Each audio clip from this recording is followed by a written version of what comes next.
வணக்கம் and welcome back to Excel Tech Tamil. நம்ம இந்த வீடியோல வந்து பாத்தீங்கன்னா டேட்டாஸ்க்கு நடுவில் ரோஸையும் காலம்ஸையும் எப்படி இன்சர்ட் பண்றது அப்படின்னு பார்க்க போறோம். இதுக்கு நிறைய மெத்தட்ஸ் இருக்கு. நம்ம இந்த வீடியோல வந்து பாத்தீங்கன்னா ஷார்ட்கட் யூஸ் பண்ணி ரோஸையும் காலம்ஸையும் வந்து இன்சர்ட் பண்ண போறோம். நீங்க ரோ இன்சர்ட் பண்றதுக்கு வந்து பாத்தீங்கன்னா ரெஸ்பெக்டிவ் ரோ சீக்வன்ஸ் செலக்ட் பண்ணுங்க. நீங்க நம்பர் பேட் கீபோர்டு யூஸ் பண்றீங்க அப்படின்னா கண்ட்ரோல்+ கொடுத்தீங்கன்னா போதும்.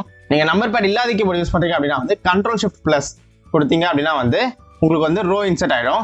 ஸோ நான் வந்து பார்த்தீங்கன்னா இப்போ 8ல வந்து ஒரு பிளாங்க் ரோ இன்சர்ட் பண்ணியிருக்கேன்.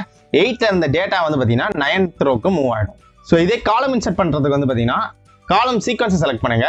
கண்ட்ரோல்+Shift+ கொடுங்க, இல்லை கண்ட்ரோல்+ கொடுங்க. கொடுத்த உடனே பார்த்தீங்கன்னா வந்து உங்களுக்கான பிளாங்க் காலம்ஸ் இன்சர்ட் ஆகிடும். ஸோ நான் வந்து C1 D வந்து பிளாங்க் காலமாக இன்சர்ட் பண்ணியிருக்கேன். இங்கே CDல இருந்த டேட்டா வந்து பார்த்தீங்கன்னா EFக்கு ஆட்டோமேட்டிக்காக மூவ் ஆகிடும்.